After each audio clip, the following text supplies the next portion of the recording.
আন্তর্জাতিক অপরাধ ট্রাইব্যুনালে ক্ষমতাচ্যুত প্রধানমন্ত্রী শেখ হাসিনার মানবতাবিরোধী অপরাধের মামলার রায় ঘোষণার আগের দিন থেকেই উত্তেজনা ছড়িয়ে পড়েছে রাজধানী জুড়ে।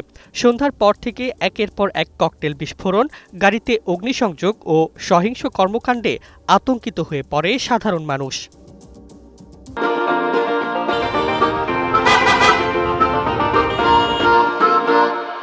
রোববার সন্ধ্যা 6:30টার দিকে প্রথম ককটেল বিস্ফোরণ হয় পল্লবী মেট্রো স্টেশনের নিচে।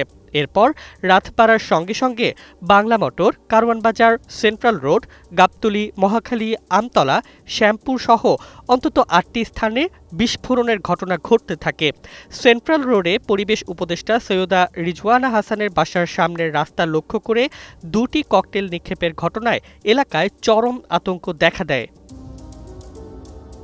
অন্যদিকে রাজধানীর বাইরে নাশকতা ছড়িয়ে পড়ে আরও কয়েকটি জেলায়। গাজীপুরের শ্রীপুরে গ্রামীণ ব্যাংক শাখায় পেট্রোল বোমা নিক্ষেপে সাইনবোর্ড পুড়ে যায়। টঙ্গী স্টেশন রোড এলাকাতেও ককটেল বিস্ফোরণ ঘটে। সিলেট, ময়মনসিংহ, কুষ্টিয়া ও সাভারে দুর্বৃত্তরা বাস, ট্রাক, কাভার্ড ভ্যান এবং অ্যাম্বুলেন্সে আগুন ধরিয়ে দেয়। এসব ঘটনায় যদিও বড় কোনো প্রাণহানি হয়নি, তবে শ্যামপুরে ককটেল বিস্ফোরণে একজন আহত হন।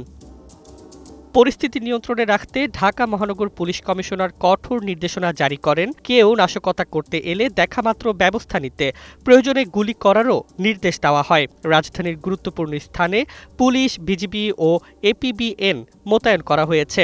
একইভাবে গোপালগঞ্জ, ফরিদপুর ও মাদারীপুরেও বিজিবি নামানো হয়েছে। শেখ হাসিনার মামলার রায়ের আগের দিন রাজধানী জুড়ে যে নাশকতার ঢেউ বয়ে গেছে, এতে শহরের স্বাভাবিক জীবন পুরোপুরি ব্যাহত হয় এবং রায়ের দিনকে ঘিরে আরও উদ্বেগ তৈরি হয়েছে নাগরিকদের মধ্যে।